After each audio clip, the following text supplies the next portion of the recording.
আপোনালোক সকলোলৈকে ইংৰাজী নতুন বছৰৰ আন্তৰিক শুভকামনা জনাই আৰম্ভ কৰিছোঁ সত্যানুসন্ধানৰ এই বছৰৰ প্ৰথমটো অনুষ্ঠান। মই দিগন্ত কুমাৰ নাথ।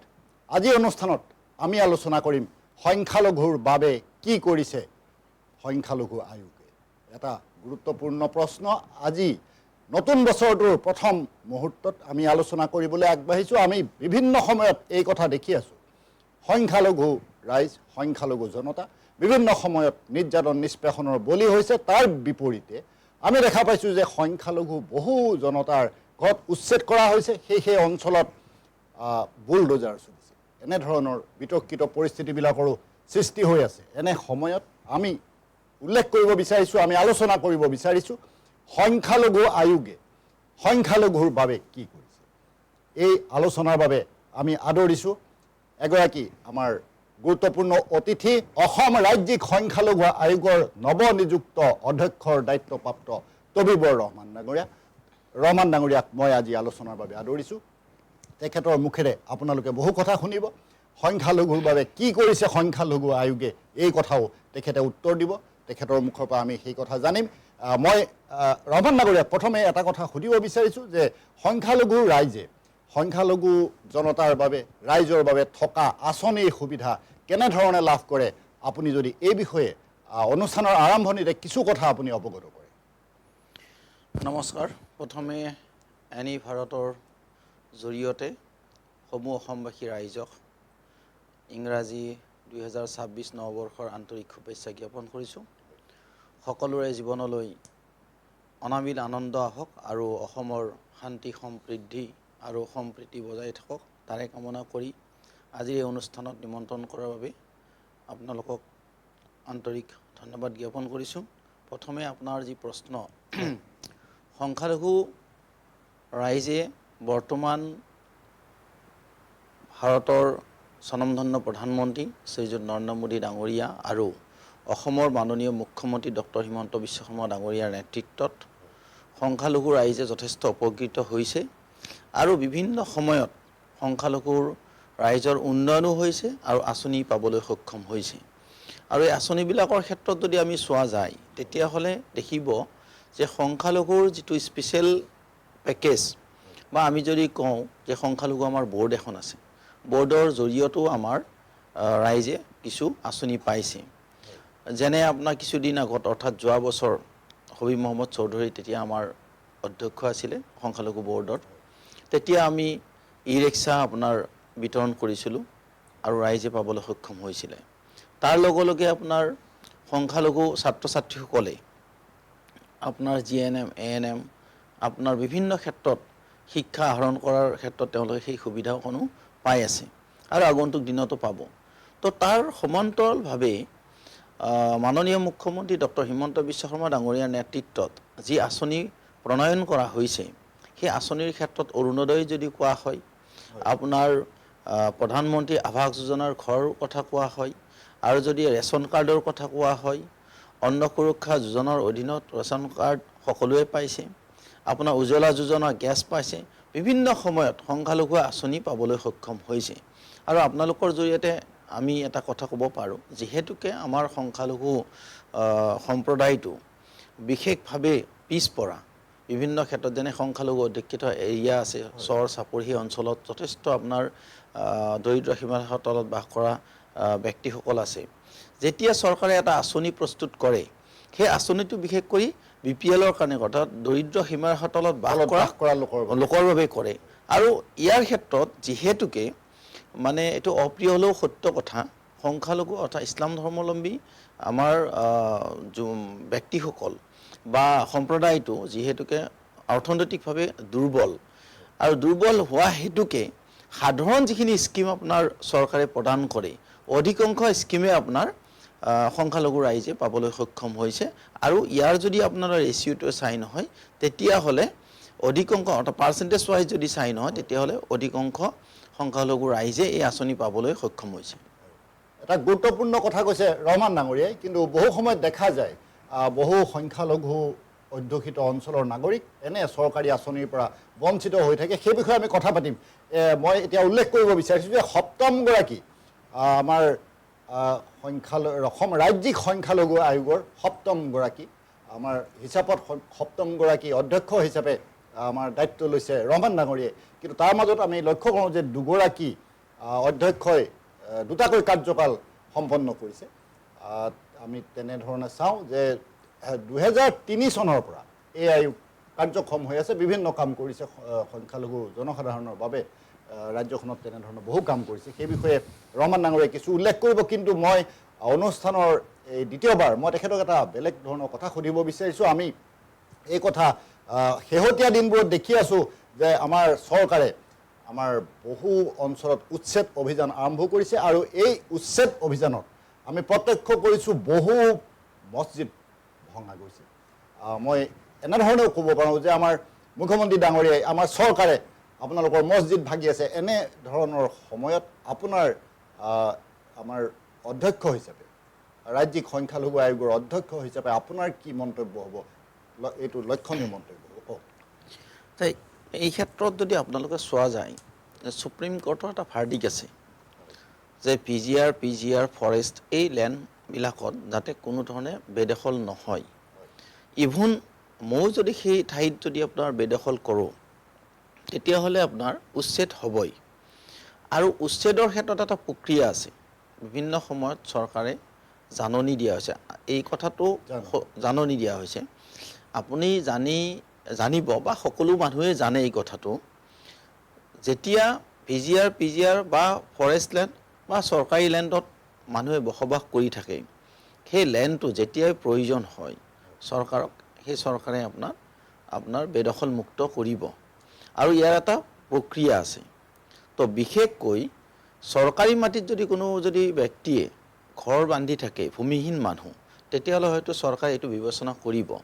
কিন্তু VGR আৰু PGR লগতে ফৰেষ্ট এই লেণ্ডত আপোনাৰ যেতিয়া মানুহে বেদখল কৰিব, তাত সুপ্ৰিম কোৰ্টৰ অৰ্ডাৰ অনুযায়ী আপোনাৰ চৰকাৰে, অৰ্থাৎ ডিষ্ট্ৰিক্টখনৰ ডেপুটি কমিশ্যনাৰ হওক, প্ৰশাসন বিভাগে নটিচ জাৰি কৰে। সেইমতে তেওঁলোকে সেই চৰকাৰক সন্মান জনাই বা সেই নটিচক সন্মান জনাই, বিশেষকৈ সুপ্ৰিম কোৰ্টক সন্মান জনাই হ'লেও তেওঁলোকে এই কথা মানিব লাগিব, সেই ঠাইৰ পৰাই তেওঁলোকে আঁতৰি যোৱাটো প্ৰয়োজন। আৰু আপুনি এটা প্ৰশ্ন কৰিছে যে মছজিদ, আমি বিশেষকৈ মই আয়োগৰ অধ্যক্ষৰ দায়িত্ব লোৱাৰ পিছতে যোৱা ডিচেম্বৰৰ 15 তাৰিখে 15, 16, 17 তিনিটা দিন গোৱালপাৰা আৰু মানকাছাৰ মই ভিজিট কৰিছিলোঁ। তেতিয়া সেই ঠাইত মই ব্যক্তিসকলৰ লগত আলোচনা কৰিছোঁ, যিহেতুকে ময়ো এজন ইছলাম ধৰ্মাৱলম্বী যুৱক। ইয়াৰ কিছুমান নিয়ম নীতি আছে। যেতিয়া আমাৰ মছজিদ এটা বনোৱা হয়, ইছলামত আমি সকলোৱে জানো, ইছলাম ধৰ্মাৱলম্বী ব্যক্তিসকলে জানিব যে জান্নাত আমি কোনো দেখা নাই। কিন্তু পৃথিৱীত যদি জান্নাতৰ টুকুৰা বুলি কোৱা হয়, মছজিদক কোৱা হয়। আৰু কোৰাণ আৰু হাদিছত এইটো স্পষ্ট আছে যে কোনো বিবাদমান মাটিত যদি মছজিদ বনোৱা হয়, তেতিয়াহ'লে সেই মছজিদত নমাজ পঢ়িলেও আপোনাৰ নমাজটো নহ'ব। সেই ইছলামৰ এইটো পৰিপন্থী হয়। মইতো ভাবোঁ যদি ক'ৰবাত নটিচ দিয়ে, তেতিয়াহ'লে সেই নটিচ দিয়াৰ মাত্ৰকে সেই মছজিদটো কি নিয়ম নীতি থাকে, অৰ্থাৎ আমাৰ আলিম উলেমাসকলে জানিব, মুফতিসকলৰ লগত কথা পাতি আচলতে সেই মছজিদটো তাৰ পৰা আঁতৰাই নিয়াটো আমাৰ ইছলাম ধৰ্মাৱলম্বী ব্যক্তিসকলৰ নৈতিক দায়িত্ব আৰু কৰ্তব্য। আমি কিয় সেই বিবাদ মাটিত আমি মছজিদ বনাম? তো মই ভাবোঁ ধৰ্মীয়ভাৱেও এইটো আপোনাৰ যুক্তিসংগত নহয়, বেআইনী হয়।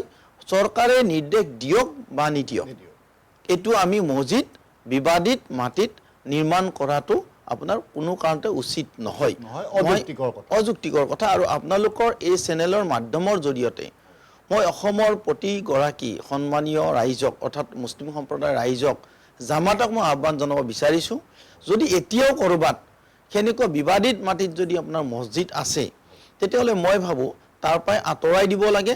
আৰু এটা সুন্দৰ আলোচনা কৰি কেনে ম্যাদী পট্টাৰ মাটিত মছজিদ নিৰ্মাণ কৰাটো অত্যন্ত বেহতৰ বুলি মই ভাবোঁ।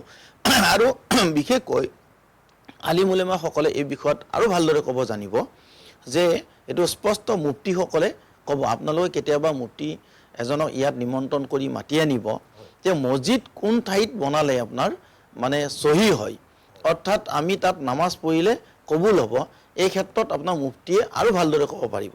মই ভাবোঁ আপোনালোকৰ মাধ্যমৰ জৰিয়তে এটা কথা ক'ব বিচাৰিম যে মছজিদৰ ক্ষেত্ৰত যাতে কোনো কম্প্ৰমাইজ নহয়, যাতে আমাৰ ইছলাম ধৰ্মাৱলম্বী ব্যক্তিসকলে সচেতন আৰু সজাগ হয় যে আমাক যাতে আঙুলিয়াব নোৱাৰে, যিটো ঠাইত আমি উপাসনা কৰোঁ, য'ত 5 ওয়াক্ত নামাজ পঢ়োঁ, তাত যাতে কোনো বিবাদ নহয়। আমি 5 ওয়াক্ত নামাজ কিয় পঢ়োঁ এই কথাটো আপোনালোকে জানিব, যে জনাটো উচিত যে আমি 5 ওয়াক্ত নামাজ পঢ়োঁ এইকাৰণে যে আমি জান্নাতৰ কাৰণে, অৰ্থাৎ জান্নাতৰ চাবি বুলি কাক কোৱা হয়, নমাজ। আৰু নমাজ ক'ত পঢ়োঁ আমি? মছজিদত।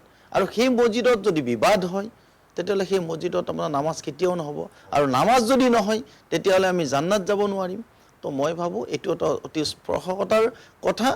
চৰকাৰৰ মানে আপোনাৰ যিটো নটিচ সেইটো বাদেই দিয়ক, নিজে এইটো সংযমী হোৱাটো প্ৰয়োজন, এইটো মই ভাবোঁ। হয়, ৰহমান ডাঙৰীয়াই যথেষ্ট গুৰুত্ব সহকাৰে এইখিনি কথা কৈছে। মই তেখেতক ধন্যবাদ জনাই আৰু এটা কথা মই তেখেতক সুধিব বিচাৰোঁ, আমি যদি এনেধৰণে জানোৱেই, কিন্তু বিবদমান মাটিত মছজিদ কিয় নিৰ্মাণ কৰা হয়? কাৰণ অসমৰ আমাৰ ৰাজ্যখনৰ আমি বহু ঠাইত এনেধৰণৰ ঘটনাবোৰ দেখোঁ, আৰু পৰৱৰ্তী সময়ত সেই মছজিদক লৈ বহু ধৰণৰ ঘটনা প্ৰবাহ হয়। শেহতীয়াভাৱে যিদৰে এই উচ্ছেদ কাৰ্যত বহুকেইটা মছজিদ ভাঙিব লগা হৈছে, মানে কোন মানুহে কিয় কৰে?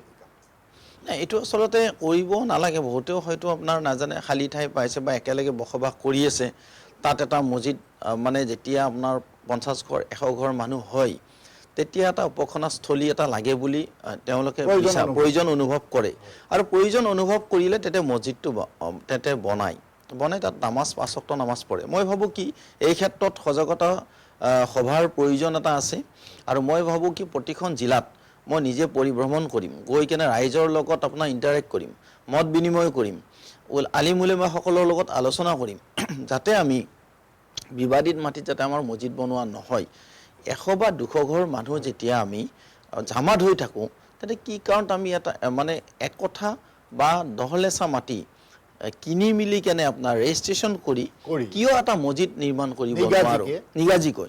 যদি মোৰ নিজৰ ঘৰটো যদি বিল্ডিং বনাওঁ, নিজৰ যদি ঘৰটো সুন্দৰকৈ বনাব পাৰোঁ, তেতিয়াহ'লে আপোনাৰ জান্নাতৰ টুকুৰা যিটো কোৱা হয় মছজিদ, আৰু য'ত আমি উপাসনা কৰিম, য'ত আমি নমাজ পঢ়িম, সেই মছজিদটো আপোনাৰ কি কাৰণত আমি সকলোৱে পইচা তুলি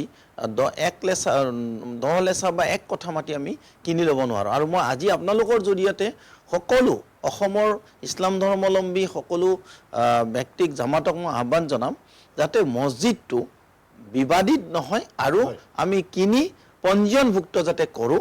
আৰু ক'ৰবাত যদি চৰকাৰী মাটিত ভিজিআৰ পিজিআৰ বা ফৰেষ্টক বাদ দি কেনে যদি চৰকাৰী মাটিত এতিয়াও বহু গাঁৱত আপোনাৰ চৰকাৰী মাটিত যদি মছজিদ আছে, মই ভাবোঁ আবেদন কৰিব লাগে চৰকাৰৰ ওচৰত, আৰু এইটো এলটমেণ্ট লৈ যাতে বিবাদ যাতে মুক্ত হয়, ভৱিষ্যতে যাতে আপোনাৰ কোনো ধৰণৰ অসুবিধা নহয় তাৰ ব্যৱস্থা কৰিব লাগে।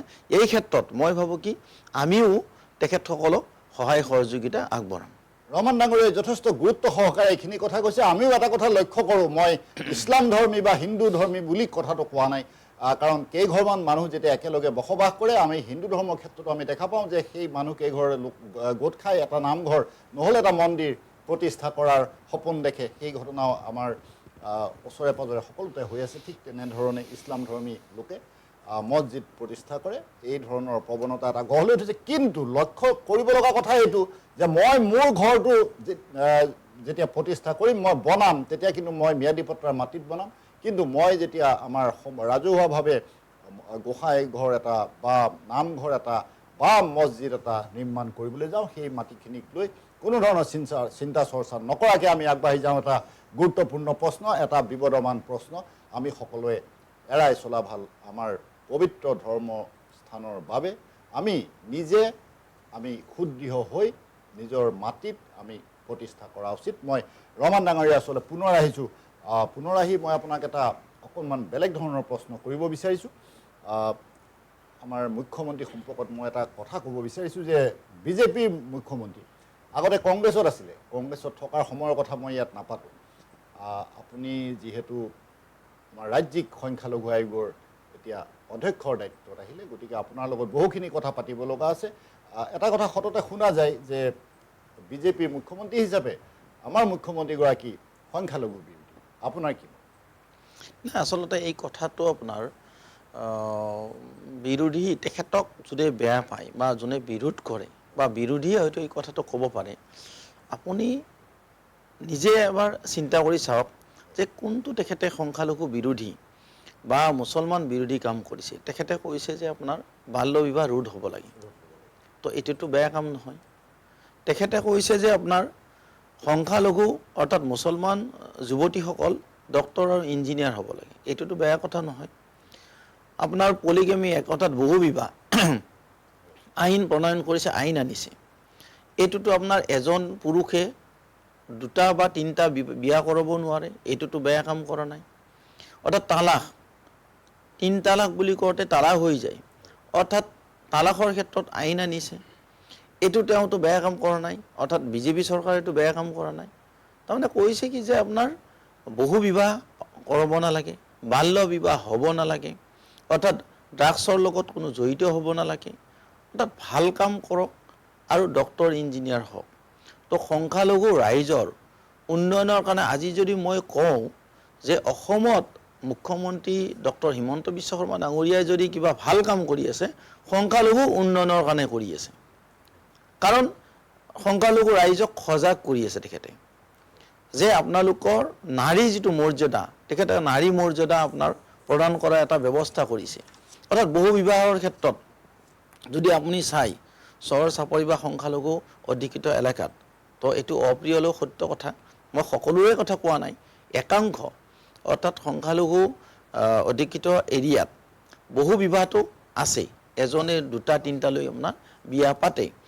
এই বিয়া পাতিলে সেই যিগৰাকী মহিলা থাকিব তেওঁ কোনোবা দিনা পাৰ্মিশ্যন দিব নেকি যে মই থকা অৱস্থাত আৰু অন্য এজনক বিয়া পাতক? এইটোতো কোনো কাৰণতে সহ্য নকৰে যে মহিলাগৰাকীয়ে সকলো ভাগ বতৰা কৰিব পাৰে, কিন্তু কোনো কাৰণত নিজৰ হাজবেণ্ডক বেলেগৰ লগত বিয়া হোৱাটো কোনো কাৰণতে আপোনাক গ্ৰহণ কৰিব নোৱাৰে। এই যিখন আপোনাৰ মানে পলিগেমি অৰ্থাৎ বহু বিবাহ এক্ট আপোনাৰ 2025ত তেওঁ আনিলে, এইটোতো আটাইতকৈ সকাহ দিব সংখ্যালঘু ৰাইজক, অৰ্থাৎ মহিলাসকলক এটা মৰ্যাদা প্ৰদান কৰিলে। তো মই নাভাবোঁ যে তেখেতে সংখ্যালঘু বিৰোধী। যেতিয়া এটা উদাহৰণ আছে, কোনোবা এজনৰ ব্যক্তিক যদি সত্য কথা কোৱা হয় বা তেওঁ বেয়া কাম কৰিলে গালি পৰা হয়, নিশ্চিতভাৱে গালি পৰা ব্যক্তিজনক বেয়া পাবই।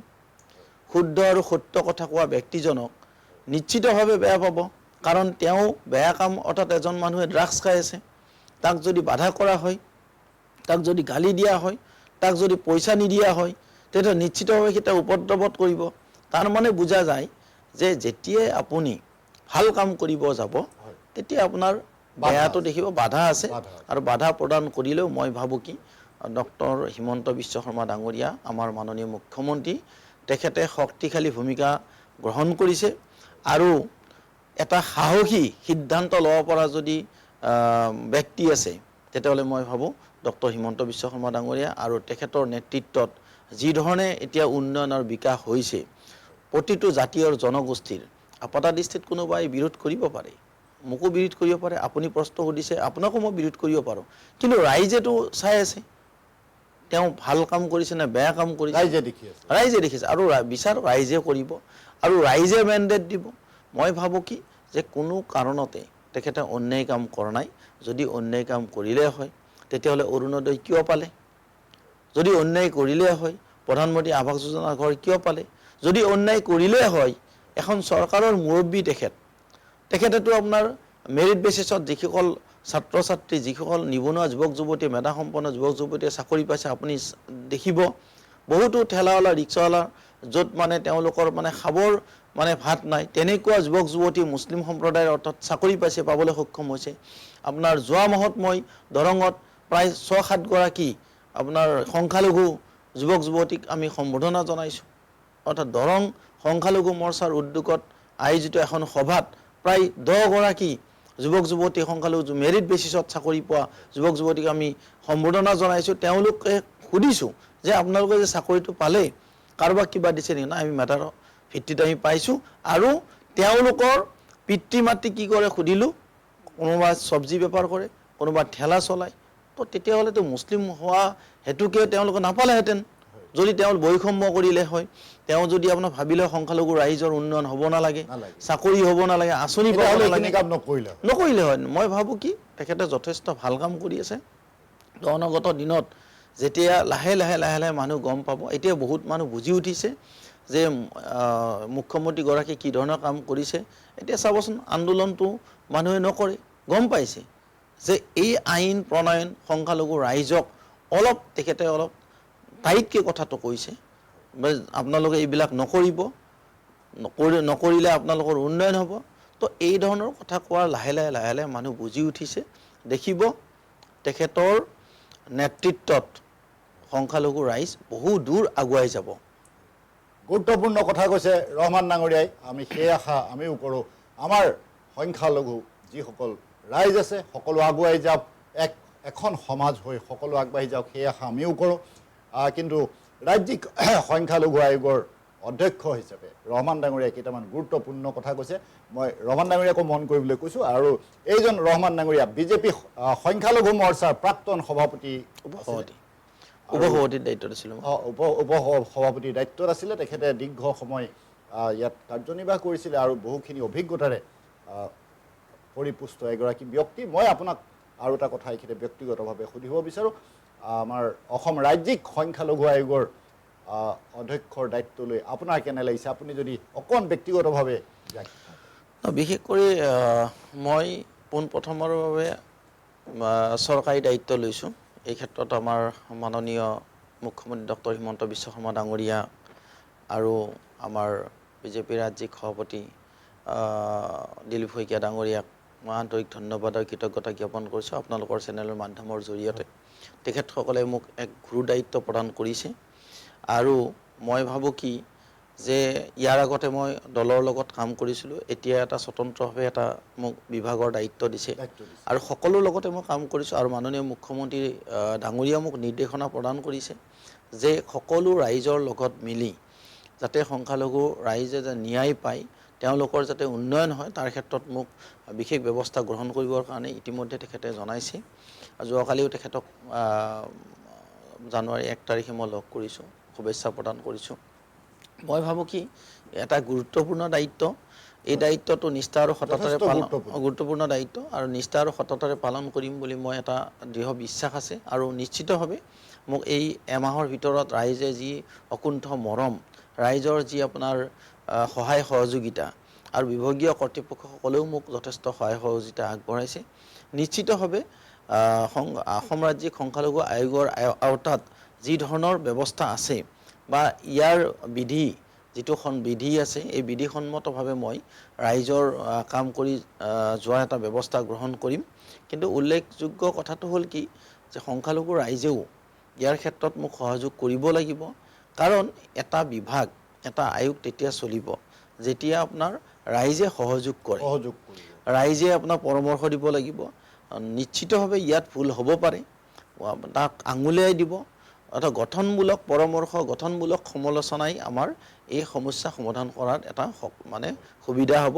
মই আপোনালোকৰ এই চেনেলৰ মাধ্যমৰ জৰিয়তে এটা কথা ক'ব বিচাৰিম, অসমৰ সংখ্যালঘু ৰাইজ বহুতেও নাজানে অসম ৰাজ্যিক সংখ্যালঘু আয়োগৰ কি আপোনাৰ কাৰ্যক্ৰমণিকা যথেষ্টখিনি নাজানে। তো মই এই আয়োগৰ যিটো ব্যৱস্থা যথেষ্টখিনি গুৰুত্বপূৰ্ণ ইয়াত ব্যৱস্থা আছে। বহু ক্ষেত্ৰত সংখ্যালঘু এৰিয়াত আপোনাৰ যেতিয়া আঁচনিবিলাক যায়, সেই আঁচনিবিলাক মাজতে আপোনাৰ কোনোবাই খেলি মেলি কৰি দিয়ে। তো তেখেতসকলে যদি ইয়াত অৱগত কৰায়, তেতিয়াহ'লে নিশ্চিতভাৱে আমি তদাৰক কৰিম যে আঁচনিটো প্ৰপাৰ ইমপ্লিমেণ্ট হৈছেনে নাই।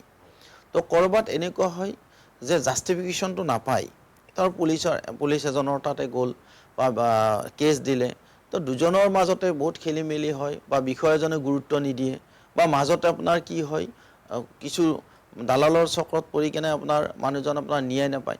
নিশ্চিতভাৱে আমাৰ ওচৰত আহিলে আমি এই কথাটো তদাৰক কৰি সত্যতা অনুসন্ধান কৰি কেনে আমি বিভাগীয় কৰ্তৃপক্ষৰ জৰিয়তে আমি এটা তদন্ত দিব পাৰোঁ আৰু সেই মানুহজনক কোনোবা অন্যায় যদি হয়, ন্যায় প্ৰাপ্তিৰ এটা ব্যৱস্থা ইয়াত আছে। আৰু জিলাবিলাকত যদি প্ৰকৃতাৰ্থত চৰকাৰে যথেষ্টখিনি আপোনাৰ আঁচনি দিয়ে সংখ্যালঘুৰ নামত, আপোনাৰ যথেষ্টখিনি আপোনাৰ উন্নয়নৰ ব্যৱস্থা কৰি দিয়ে, সেই আঁচনি সেই ঠাইত উন্নয়নৰ ব্যৱস্থাটো হৈছে নে নাই বা তাত কিবা খেলি মেলি আছে নেকি, তেতিয়াহ'লে আমাক জনালে আমি নিশ্চিতভাৱে সেইখিনি তদাৰক কৰিম, বিষয়ৰ লগত আলোচনা কৰি আমি নিষ্পত্তি কৰা এটা ব্যৱস্থা কৰিম। আমাৰ এই আয়োগটোৰ মূল মতটো হৈছে আপোনাৰ সংখ্যালঘু ৰাইজৰ সমস্যাৰ নিষ্পত্তিকৰণ আৰু তেওঁলোকৰ যদি কিবা অসুবিধা থাকে এইটো আমি ঊৰ্ধ্বতম কৰ্তৃপক্ষক আপুনি জনাই সমাধান কৰাৰ এটা ব্যৱস্থা।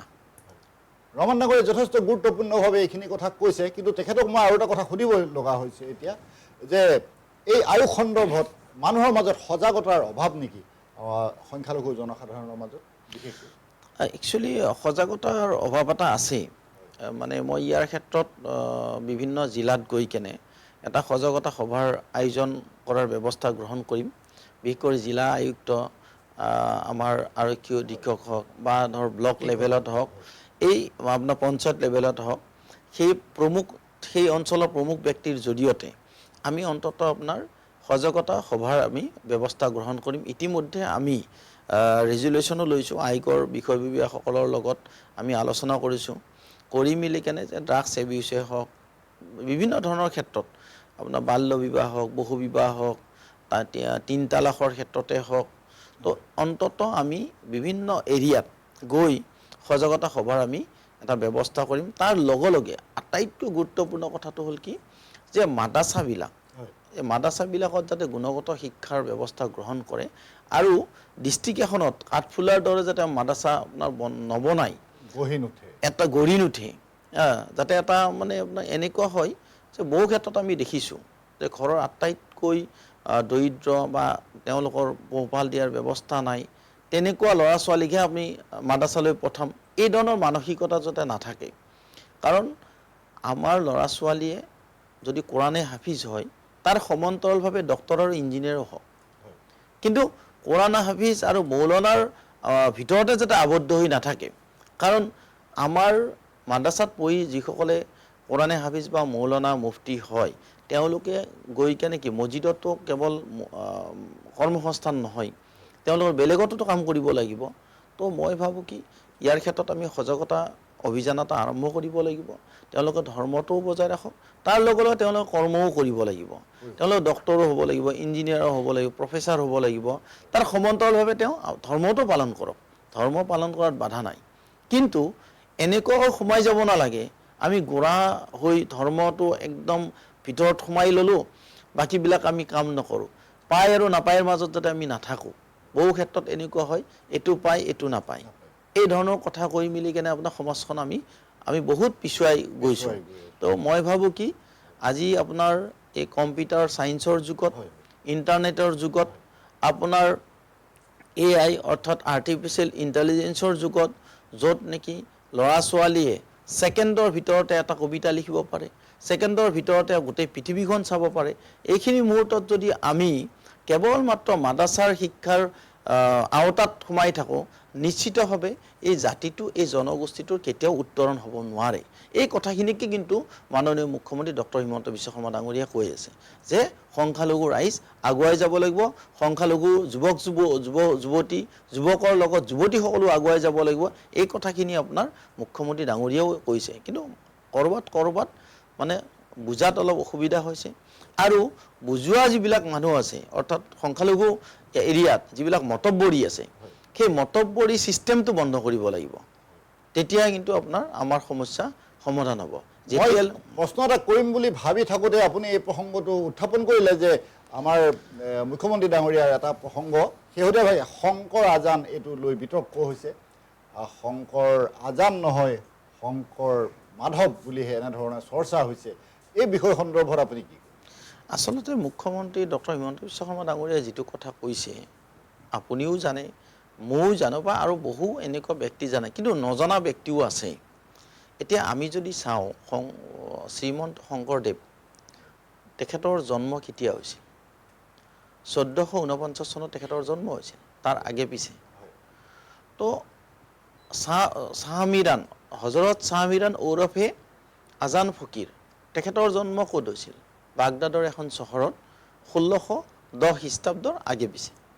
এতিয়া আমি যদি এই গোটেই গেপটো চাওঁ প্ৰায় 200 বছৰ হয় 200 বছৰ মানে আপোনাৰ অন্তৰায় আছে এটা গেপ আছে গেপ আছে তো তেখেতে ধৰ্ম প্ৰচাৰৰ কাৰণেই হওক বা বিভিন্ন ক্ষেত্ৰত যেতিয়া আপোনাৰ ইয়ালৈ আহিছিল আহোঁতে শংকৰদেৱ শ্ৰীমন্ত শংকৰদেৱৰ লগত তেওঁৰ কোনো সম্পৰ্কই নাছিল বা তেওঁৰ লগত কোনো ধৰণৰ দেখা দেখিও হোৱা নাছিল তো মাননীয় মুখ্যমন্ত্ৰী ডক্টৰ হিমন্ত বিশ্ব শৰ্মা ডাঙৰীয়াই ক্লিয়াৰভাৱে কৈছে কথাটো যে শংকৰদেৱ মাধৱদেৱ তেখেতসকলৰ স্থানটো য'ত আছে তাতে থাকক আৰু আজান ফকীৰৰ স্থানটো য'ত আছে তাতে থাকক ইজনে সিজনৰ লগত কোনো ধৰণৰ আপোনাৰ সংমিশ্ৰণ নহয় হলাপিটিকা কৰিব নালাগে এই কথাটো কৈছে য'ত নেকি তেখেতে আজান ফকীৰৰ নামত আপোনাৰ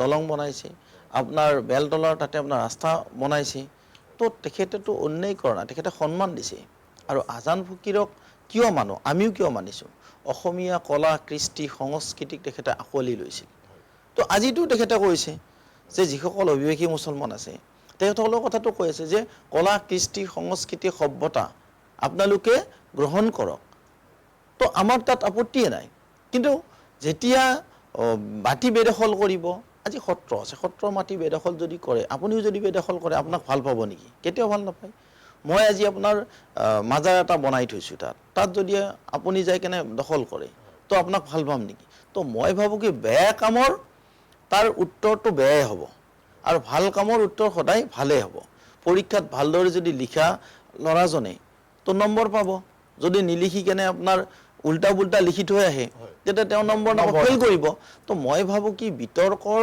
সূত্ৰপাত নকৰি তাৰ ওপৰত গঠনমূলক আলোচনা কৰিব লাগে গঠনমূলক সমালোচনা কৰক বা পৰামৰ্শ দিয়ক এতিয়া বহুতে বিৰোধ কৰি আছে মই ভাবোঁ কি আমাৰ অসমৰ যিখিনি মুছলমান ইছলাম ধৰ্মাৱলম্বী ব্যক্তি আছে খিলঞ্জীয়া মুছলমানেই হওক এইটোৰ ক্ষেত্ৰত আজান ফকীৰৰ ক্ষেত্ৰত কোনো ধৰণৰ বিৰূপ মন্তব্য দিয়া নাই কাৰণ আমি ইতিহাসটো চাব লাগিব ইতিহাসৰ পাত চালেহে আমি গম পাম যে আমি কাৰোবাক সংলগ্ন কৰি দিলে নহ'ব শ্ৰীমন্ত শংকৰদেৱৰ লগত শিষ্য কোন আছিল চান্দ খাই আছিলে তো আমি তেখেতৰ কথাটো আমি শিষ্য তো এই কথাবিলাক আমি অধ্যয়ন কৰিব লাগিব ক'ৰবাত আমি ইমান নাজানিম কিন্তু ইতিহাসবিদসকলেও এই ক্ষেত্ৰত ক্লিয়াৰ কৰি দিব লাগে মই ভাবোঁ যেতিয়াই কিবা এটা বিতৰ্কৰ সূত্ৰপাত হয় তেতিয়াই অসমৰ স্বনামধন্য যিসকল ইতিহাসবিদ আছে তেখেতসকলে সমূহ সময়ত আহি কেনে এই কথাবোৰ কিন্তু ক'ব লাগে যদি ক'ৰবাত ভুল হয় তাক ক্লিয়াৰ কৰি দিয়াটো তেখেতসকলৰ নৈতিক দায়িত্ব আৰু কৰ্তব্য বুলি মই ভাবোঁ যদি মাননীয় মুখ্যমন্ত্ৰী মহোদয়ৰ যদি ভুল হৈছে তেতিয়াও আপোনাৰ তেওঁলোকে গঠনমূলকভাৱে আঙুলিয়াই দিব পাৰে যিকোনো ক্ষেত্ৰতে ক'ব পাৰে এখন চৰকাৰৰ ভুল হৈছে নে শুদ্ধ হৈছে সেইটো কথাটো গঠনমূলক পৰামৰ্শৰে আপোনাৰ সমস্যাটো সমাধান কৰিব পাৰি নিশ্চিত পাৰি কিন্তু তাকে নকৰি কেনে আমি কি কৰোঁ আপতা দৃষ্টিত দেখিবলৈ পাওঁ একাংশ মানে আপোনাৰ মাধ্যমেই হওক বা একাংশ ব্যক্তিয়ে হওক মাত্ৰ বিতৰ্কৰ সূত্ৰপাত কৰি কেনে এটা TRP ল'ব বিচাৰে মই ভাবোঁ অসমৰ সৰ্বাংগীন উন্নয়নৰ ক্ষেত্ৰতে হওক অসমীয়া সমাজখনক আগুৱাই নিয়াৰ ক্ষেত্ৰতে হওক অসমীয়া জাতি জনগোষ্ঠীৰ উত্তৰণে হওক শক্তিশালী এটা পৰিৱেশ গঠন কৰাৰ ক্ষেত্ৰত সকলোৱে সুস্থ মগজুৰে চিন্তা চৰ্চাৰে পৰামৰ্শ আগবঢ়ক তাত নিশ্চিতভাৱে সমাধান ওলাব আৰু মই 2026 চনৰ প্ৰথম এই বৰ্ষতে আজি দ্বিতীয় দিন এই দিনতে মই সকলোকে আহ্বান জনাব বিচাৰিছোঁ কোনোৱে বিতৰ্ক নকৰি গঠনমূলক পৰামৰ্শ দিয়ক নিশ্চিতভাৱে প্ৰতিটো সমস্যাৰে সমাধান আছে আৰু প্ৰতিটো আপোনাৰ বিতৰ্কৰে অৱসান আছে এটা গুৰুত্বপূৰ্ণ কথা কৈছে ৰহমান ডাঙৰীয়া মই তেখেতক আৰু এটা কথা সুধিব বিচাৰোঁ তেখেতে এটা শব্দতে উত্তৰটো দিব পাৰিব যে মানে এই যি শংকৰ আজান বিতৰ্ক হৈছে এইটো অনৰ্থক বিতৰ্ক হয়নে কিবা অৰ্থ আছে বুলি মই নাভাবোঁ মুখ্যমন্ত্ৰী ডাঙৰীয়াই ক্লিয়াৰলি কৈ দিছে আপোনাক ধন্যবাদ জনাইছোঁ সংখ্যালঘুৰ বাবে কি কৰিছে সংখ্যালঘু আয়োগে এটা গুৰুত্বপূৰ্ণ বিষয়ত আমি আলোচনা কৰি আছোঁ আমি কিছু সময়ৰ পাছত আমাৰ আলোচনালৈ পুনৰ উলটি আহিম এতিয়া লৈছোঁ খন্তেক সময়ৰ বাণিজ্যিক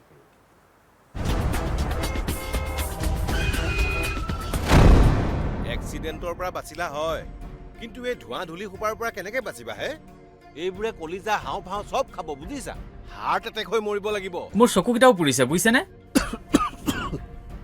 মুঠৰ ওপৰত মৰণ ফান উশাহৰ বায়ুকণো বিষাক্ত হ'ল বিষাক্ত হ'ল বুলি নক'ব আমাৰ কিছুমান কাম কাজেহে বায়ু বিষাক্ত কৰিলে প্ৰদূষিত বায়ুৰ ফলত হৃদযন্ত্ৰ হাওঁফাওঁ মস্তিষ্ক যকৃত বৃক্ক আদি ৰোগত আক্ৰান্ত হোৱাৰ লগতে মৃত্যুৰ কাৰণো হ'ব পাৰে আমি তেনে কাম কাজৰ কিবা একোটা হয় প্ৰদূষণ ৰোধী ব্যৱস্থা ল'ব লাগিব আহক আমি বায়ু প্ৰদূষণ ৰোধ কৰোঁ অসম প্ৰদূষণ নিয়ন্ত্ৰণ পৰিষদৰ দ্বাৰা প্ৰচাৰিত स्कैमर्स की विकेट टपकाने की कोशिशें जारी क्या होगी समाप्त बल्लेबाजों की पारी हेलो मैडम बिजली विभाग से बोल रहा हूँ इस लिंक पे पैसे भरे वरना बिजली कट जाएगी बिजली कट जाएगी बिजली कट जाएगी बोल टेंशन का माहौल बल्लेबाज जाल में फंसते हुए काट दो वैसे भी आज कैंडल लाइट डिनर का प्लान है कैंडल लाइट आंटी भर दो ना प्लीज मुंह तोड़ जवाब कमाल की साझेदारी ने कर दिया स्कैमिंग टीम को परास्त बी अलर्ट बी स्कैम से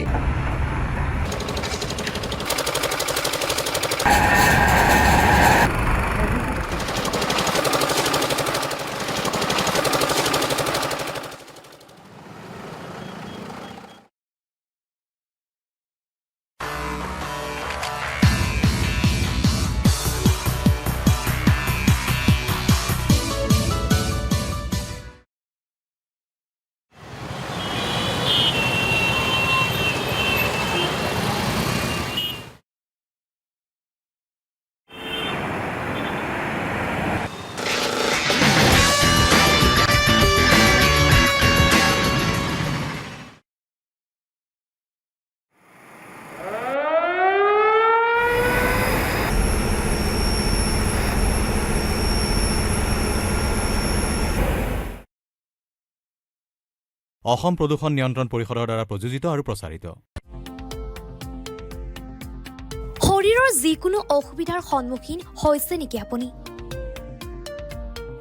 শাৰীৰিক সমস্যাৰ প্ৰতিকাৰ কেৱল আমি দিম অভিজ্ঞ চিকিৎসকে দিব সুপৰামৰ্শ প্ৰতি সপ্তাহত থাকিব বিভিন্ন ৰোগৰ বিশেষজ্ঞ চিকিৎসক চাবলৈ নাপাহৰিব এনি ভাৰত 24ৰ বিশেষ অনুষ্ঠান স্বাস্থ্য বিশেষ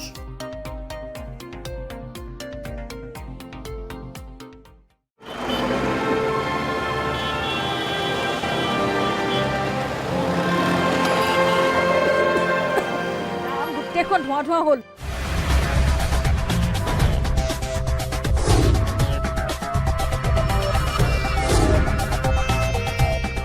প্ৰদূষণ গাড়ী মটৰৰ বাবে প্ৰদূষণ এই প্ৰদূষণবোৰ বন্ধ কৰিব নোৱাৰিনে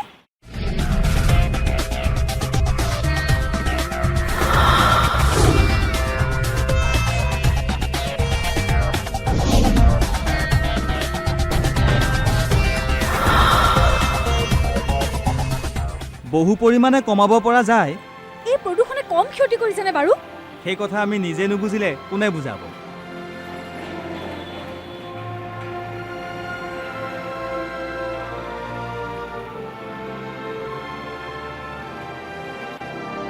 অসম প্ৰদূষণ নিয়ন্ত্ৰণ পৰিষদৰ দ্বাৰা প্ৰযোজিত আৰু প্ৰচাৰিত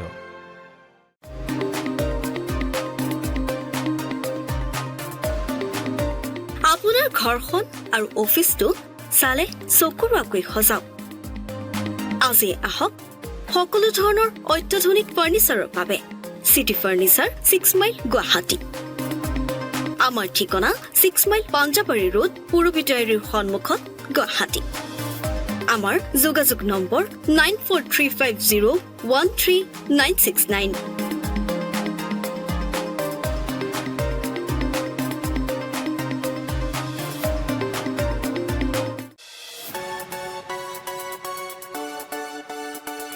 ৰঙাপাৰাবাসীৰ বাবে সুখবৰ আপুনি যদি দুচকীয়া বাহন ক্ৰয় কৰিব বিচাৰিছে তেন্তে এতিয়াৰ পৰা আৰু চিন্তাৰ কোনো প্ৰয়োজন নাই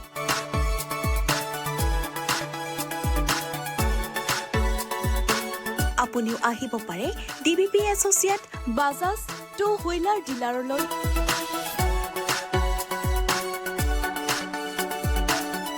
আমাৰ ঠিকনা হৈছে ৱাৰ্ড নং ৮ ঠাকুৰবাৰী ৰোড ডাকঘৰ ৰঙাপাৰা জিলা শোণিতপুৰ অসম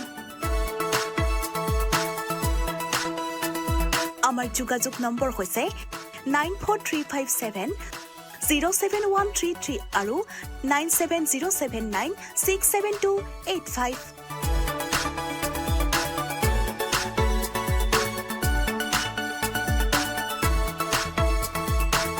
बिजनेस रजिस्टर हो गया? यस, सिर्फ करंट अकाउंट बाकी है। करंट अकाउंट के लिए तो SBI बेस्ट है।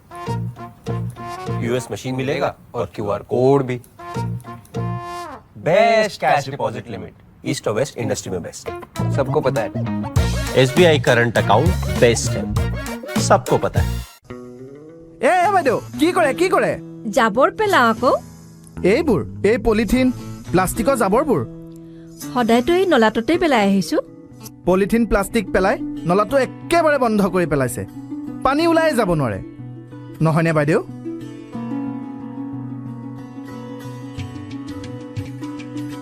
ৰ'ব বাইদেউ ৰ'ব এক মিনিট ৰ'ব আপুনি জানেনে পলিথিন প্লাষ্টিক পানীত নগলে মাটিটো মিলি নাযায় আপোনালোকে সেইবোৰ নলাত পেলায় আৰু গুট খাই নলাটো বন্ধ হৈ যায় হ'ব আৰু নেপেলাও দিয়ক জ্বলায়ে দিম আৰু বেছি বেয়া হ'ব জ্বলালে বায়ু বিষাক্ত হ'ব তেনেহলে কি কৰিম জাবৰ নিবলৈ অহা নাইবা ফেৰিৱালাক দি দিব তেওঁলোকে কাৰখানাত বেচিব আৰু কাৰখানাত নতুন বস্তু বনাব বুজিলেনে বুজিলো প্লাষ্টিক পলিথিন যতে ততে নেপেলাব আৰু নজ্বলাব নিবলৈ অহা মানুহকে দি দিবচোন দুপইচা পাব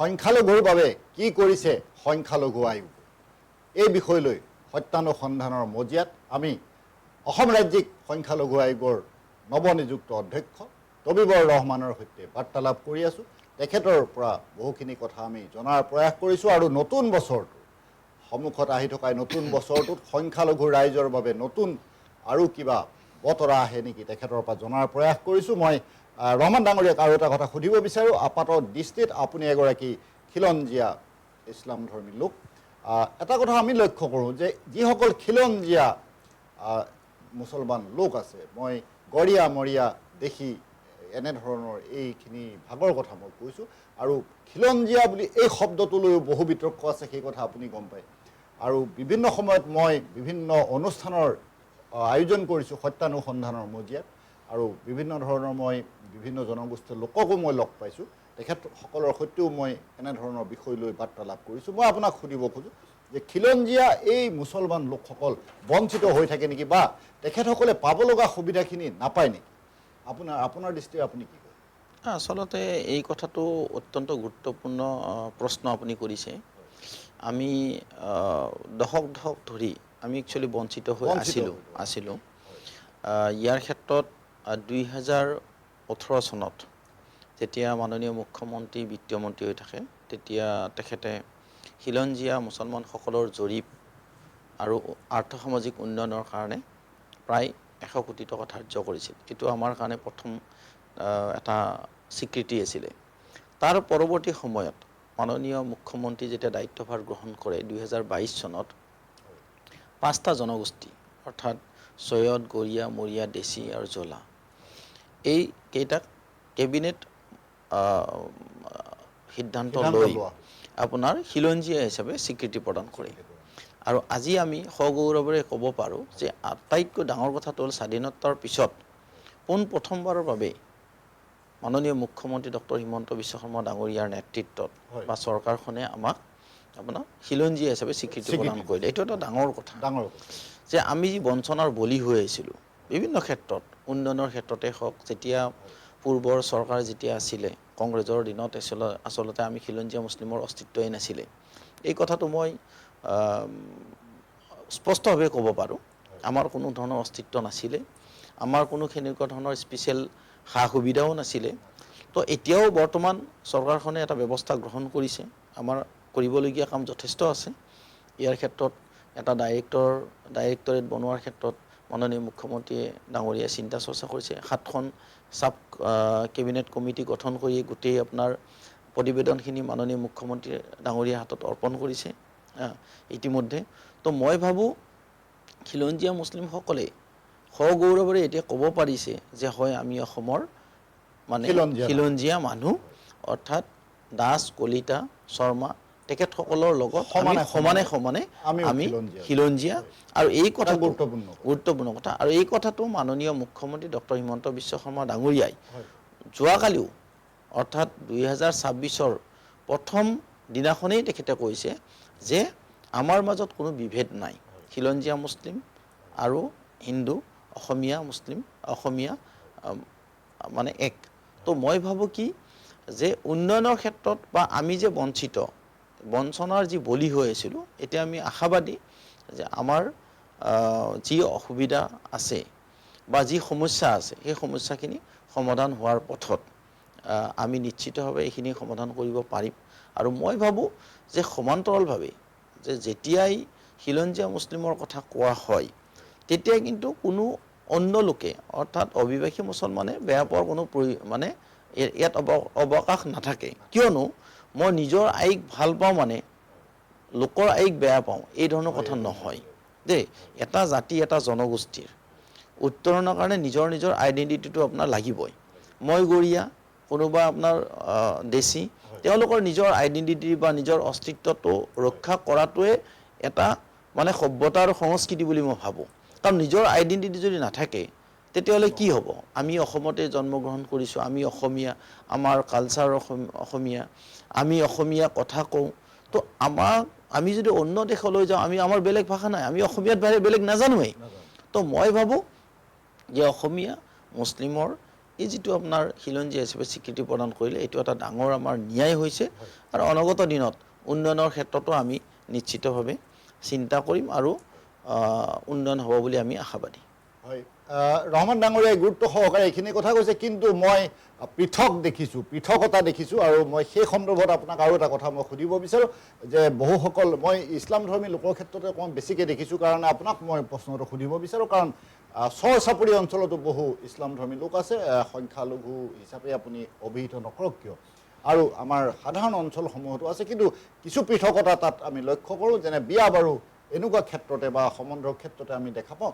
এই সন্দৰ্ভত আপুনি আচলতে কথাটো হ'ল কি উই আৰ মানে খিলঞ্জীয়া যিখিনি মুছলিম গৰীয়াই কওক আপুনি দেশীয়ে কওক আৰু মানে উই আৰ কনভাৰ্টেড মুছলিম আমাৰ যিটো জীৱন ধাৰণৰ মানদণ্ড আমি য'ত বসবাস কৰোঁ তাত আমি অসমীয়া আমাৰ কালচাৰ আছে আমি বিয়া বাৰু সেই ধৰণেই হয় আৰু চৰ চাপৰি সেই অঞ্চলত আপোনাৰ 100% আপোনাৰ সংখ্যালঘু অধিষ্ঠিত এৰিয়া তাত আৰু তেওঁলোকৰ কালচাৰটো সম্পূৰ্ণ বেলেগ তো তাৰে ৰীতি ৰিবাজ আৰু আমাৰ ইয়াত বেলেগ এইটো এটা স্বাভাৱিক কথা কিয়নো আপুনি যদি দেখে এখন গাঁও বা এটা চুবুৰী আন এটা চুবুৰীৰ আপোনাৰ যিটো শোৱন বোৱন বা তাৰ যিটো কালচাৰ নিমিলে বহু ক্ষেত্ৰত আমি দেখিছোঁ তো আৰু সংখ্যালঘু যিখিনি আমাৰ অভিবাসী মুছলমান আছে বা চৰ চাপৰিত তেওঁলোকৰ জীৱন ধাৰণৰ মানদণ্ডটো সম্পূৰ্ণ বেলেগ পৃথক হয় আৰু তাৰে কালচাৰটো সম্পূৰ্ণ বেলেগ তাৰ বিয়া বাৰুটো বেলেগ হ'ব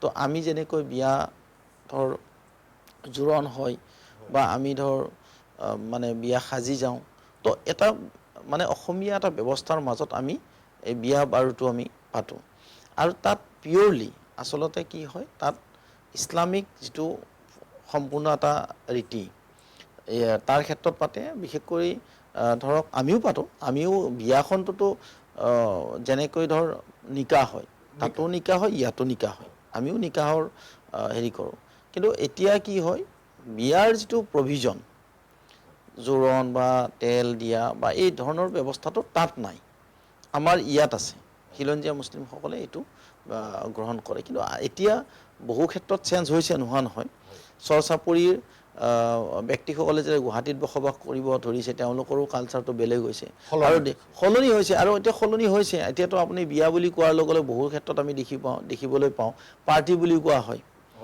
যদিও আপোনাৰ লাহে লাহে বহুত ক্ষেত্ৰত আগৰ যি তাহানিৰ যি বিয়াৰ যিটো কালচাৰ অসমীয়াৰ মাজতো কিন্তু আপোনাৰ নাইকিয়া হোৱাৰ দৰে হৈছে তাৰ ক্ষেত্ৰতো আমি আচলতে চিন্তনীয় বিষয় এইটো এটা পাৰ্টি লেভেল বা আমি ধৰ কৰবা এখন বিয়া ভৱনত আমি পাৰ্টি এটা দিওঁ তাত কেইজনমান ব্যক্তি যায় বিয়া খাই আহে তো বিয়াৰ যিটো আগৰ আজিৰ পৰা যদি আমি 30 বছৰ 40 বছৰ পিছুৱাই যায় সেই বিয়াৰ বৈবাহিক যিটো ব্যৱস্থা সেই ব্যৱস্থাটো এতিয়া কিন্তু বহুত ঠাইত নাই আপুনি যদি চাই বহুত ঠাইতে আমি দেখিবলৈ নাপাওঁ আমি সৰুতে দেখিছিলোঁ যেতিয়া আপোনাৰ কি আছিলে ৰভা বনাই কলগছৰে আপোনাৰ মানে পাত ওপৰত দিব তাৰপিছত আপোনাৰ তাত আমি সকলোৱে মিলি মানে কি হয় ৰাইজখনে আপোনাৰ বিয়াখনত জড়িত থাকে এতিয়াতো কি এতিয়াতো আপোনাৰ এটা কৃত্ৰিমতাও আহিলে আৰ্টিফিচিয়েলিও আহিলে আৰু লগতে আপোনাৰ জাকজমকতাটো অলপ বেলেগ হয় তো মই ভাবোঁ কি পৰিৱৰ্তন মানে পৰিৱেশ সময়ৰ লগে লগে সলনি হৈছে আৰু হ'বও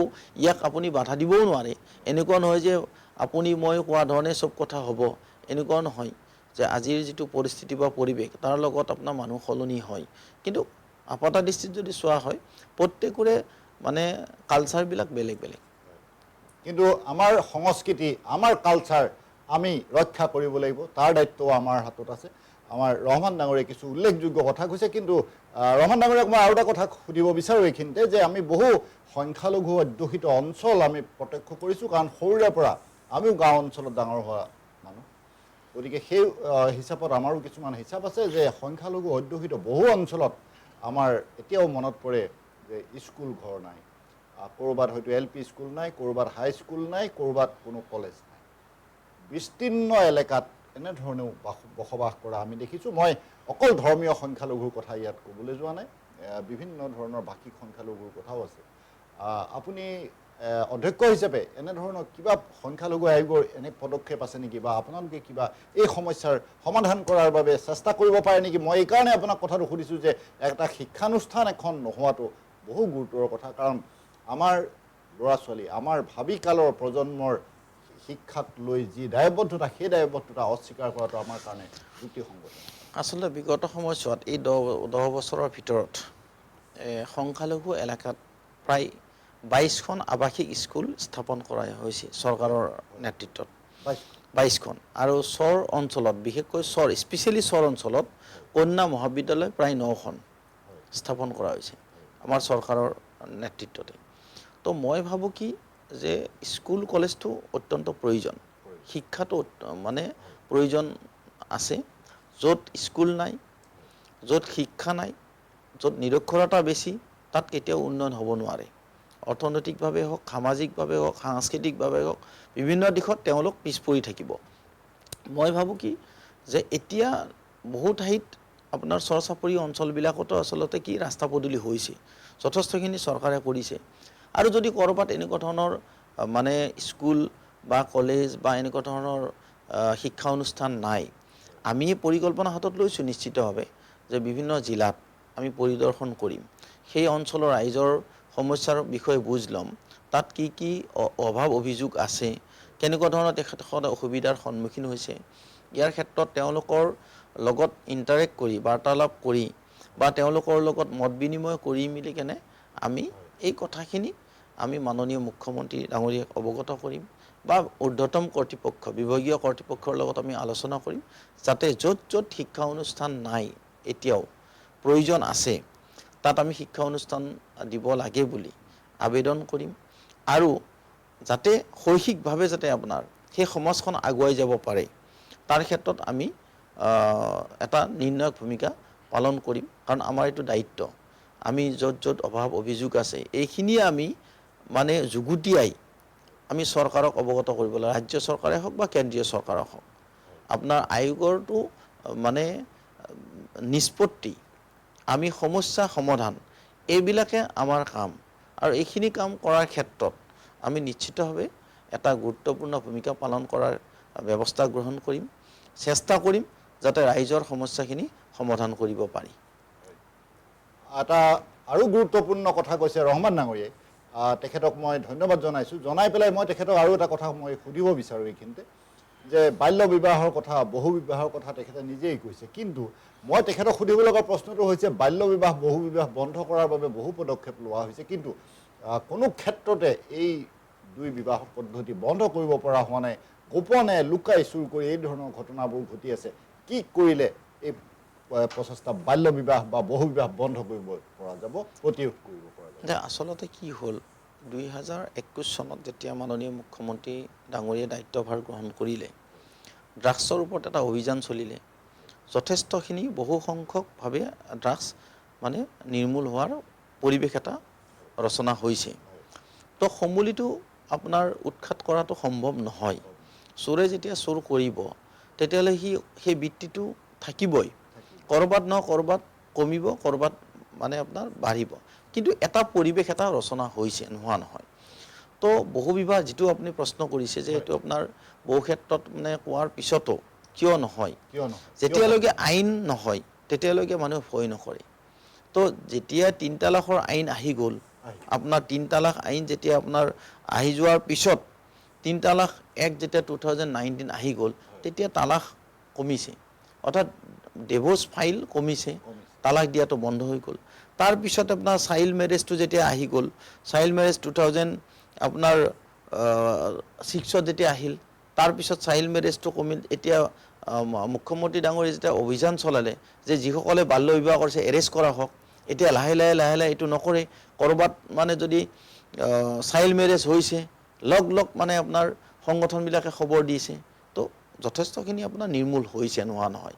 এতিয়া বহু বিবাহৰ ক্ষেত্ৰতো আপোনাৰ বহুতে আপোনাৰ এটা থকাৰ পিছতো আৰু আনজন ছোৱালী বিয়া কৰায় বা অন্য মহিলাৰ লগত সম্পৰ্ক ৰাখে। তো তাৰ কাৰণে মুখ্যমন্ত্ৰী ডাঙৰীয়াই আৰু এটা ভাল কাম কৰিলে। 2025 চনৰ 25 নৱেম্বৰত শীতকালীন অধিৱেশনত যিখন আইন আনিলে, পলিগেমি এক্ট, বহু বিবাহ, এইটোৰ জৰিয়তে এতিয়া মই ভাবোঁ কি বহু বিবাহ ৰোধ হ'ব। কিন্তু ইয়াৰ কাৰণে আমি এটা বিশেষ ব্যৱস্থা গ্ৰহণ কৰিব লাগিব যে সজাগতা সভা এটা প্ৰয়োজন কিন্তু আছে।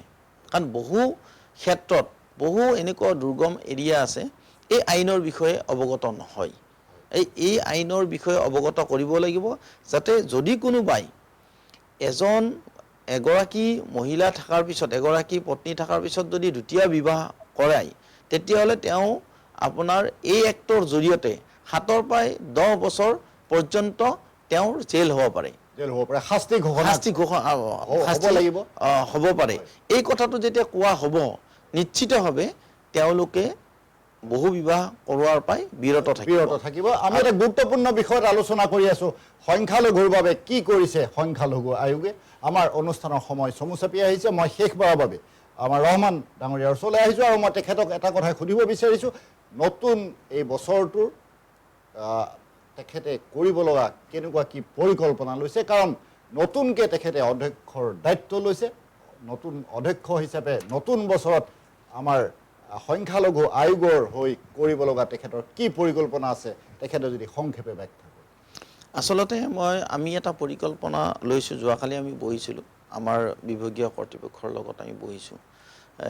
ইতিমধ্যে আমি এটা প্লেন কৰিছোঁ যে প্ৰতিখন জিলাত গৈ আমি বিশেষকৈ আপোনাক পূৰ্বতে কৈ যোৱা যিখিনি কথা, যেনে আপোনাৰ বহু বিবাহ আপোনাৰ ৰোধ হ'ব লাগে, তাৰ ক্ষেত্ৰত আমি সজাগতাৰ ব্যৱস্থা কৰিম। ড্ৰাগছমুক্ত এখন সমাজ লাগে। সংখ্যালঘু অধিকৃত এৰিয়াত য'ত দুৰ্গম ঠাই, য'ত মানে কিছুমান অবৈধ কাম চলে, তাত যাতে আপোনাৰ নিৰ্মূল হয়, তাৰ ক্ষেত্ৰত আমি ব্যৱস্থা গ্ৰহণ কৰিম। আমাৰ সংখ্যালঘু ৰাইজ, যুৱক যুৱতী যাতে শিক্ষিত হয়, তাৰ ক্ষেত্ৰত এটা ব্যৱস্থা গ্ৰহণ কৰা হ'ব। বিশেষকৈ মহিলা শিক্ষাৰ ক্ষেত্ৰত মহিলাসকল যাতে আপোনাৰ শিক্ষিত হ'ব পাৰে, তেওঁলোকে যাতে আপোনাৰ উপযুক্ত সময়ত যাতে এটা বিবাহবাসত আবদ্ধ হয়, তাৰ ক্ষেত্ৰতো আমি এটা বিশেষ ব্যৱস্থা এটা গ্ৰহণ কৰিম। আৰু আটাইতকৈ ডাঙৰ কথাটো হ'ল কি যে আমাৰ সেই সংখ্যালঘু এৰিয়াত যিসকল ব্যক্তি সঁচাকৈ গৃহহীন বা ভূমিহীন, যদি ভূমিহীন ব্যক্তি আছে, তেতিয়াহ'লে তেখেতসকলক আমি ভূমি দিয়াৰ এটা আমি ব্যৱস্থা গ্ৰহণ কৰিম। কাৰণ কিয়, যথেষ্টখিনি আপোনাৰ যিখিনি প্ৰকৃত ভাৰতীয়, তেখেতসকলকতো আমি নিৰাপত্তা নিশ্চিতভাৱে দিব লাগিব। আৰু ইয়াৰ ক্ষেত্ৰত বহু ক্ষেত্ৰত আমি দেখিবলৈ পাওঁ মানে গৃহহীন হৈ আছে, ভূমিহীন হৈ আছে। তেতিয়া নিশ্চিতভাৱে যেতিয়া ভূমিহীন হ'ব, বিভিন্ন জেগাত তেওঁলোকে প্ৰব্ৰজন কৰিব আৰু আপোনাৰ বিভিন্ন ক্ষেত্ৰত চৰকাৰী মাটি হ'ব, অন্য মাটিবিলাক তেওঁলোকে বেদখল কৰিব। সেইকাৰণে মই ভাবোঁ কি ইয়াৰ ক্ষেত্ৰত আমি এটা মাষ্টাৰ প্লেন লৈ কেনে আমি সংখ্যালঘু অধিকৃত জিলাবিলাকত আমি পৰিভ্ৰমণ কৰিম। তাত গৈ আমি আলোচনা কৰিম, তাৰ প্ৰমুখ ব্যক্তিসকলৰ লগত আলোচনা কৰিম, কৰি যাতে কোনো ধৰণৰ যাতে বেয়া কাম নহয়, সংখ্যালঘু ৰাইজেও অনাগত দিনত মূৰ দাঙি যাতে কথা ক'ব পাৰে, যাতে সন্মান সহকাৰে যাতে জীয়াই থাকিব পাৰে, কোনো ধৰণৰ যাতে আপোনাৰ নটিচ তেওঁলোকৰ ঘৰত নাযায়, এই ধৰণৰ আমি এটা চিন্তা চৰ্চা কৰিম। আৰু বিদেশীৰ ক্ষেত্ৰত যদি কোনোবা এনেকুৱা ধৰণৰ ব্যক্তি তেওঁলোকে দেখা পায় তেওঁলোকে যাতে আপোনাৰ মানে আগভাগ লৈ আহ্বান নকৰি কেনে চিনাক্তকৰণ কৰি কেনে পুলিচ প্ৰশাসনক অৱগত কৰে তেওঁলোকৰ যাৰ কাৰণে যাতে আপোনাৰ স্বদেশী অৰ্থাৎ ভাৰতীয়ৰ যাতে কোনো ধৰণৰ অসুবিধা হাৰাশাস্তি নহয় তাৰ কাৰণে তেওঁলোককে এটা মানে সজাগ আৰু সচেতন হৈ থকাৰ এটা আমি আহ্বান কৰিম আৰু এই এটা পৰিকল্পনা লৈ আমি মানে সমগ্ৰ অসমৰ বিশেষকৈ সংখ্যালঘু অধিকৃত জিলাকেইখনত আমি নিজেই গৈ কেনে আলোচনা কৰিম মই নতুন অধ্যক্ষ তবিবৰ ৰহমান ডাঙৰীয়াক ধন্যবাদ জনাইছোঁ আপোনালোককো ধন্যবাদ জনাইছোঁ এই অনুষ্ঠান ইমান সময় উপভোগ কৰাৰ বাবে এটা গুৰুত্বপূৰ্ণ বিষয়ত আজি আমি আলোচনা কৰিলোঁ এনেধৰণৰ অন্যান্য আলোচনা আৰু বিশদ বা বাতৰিৰ বাবে চাই থাকিব এনি ভাৰত 24 এতিয়া অনুষ্ঠানৰ পৰা বিদায় লৈছোঁ ভালে থাকিব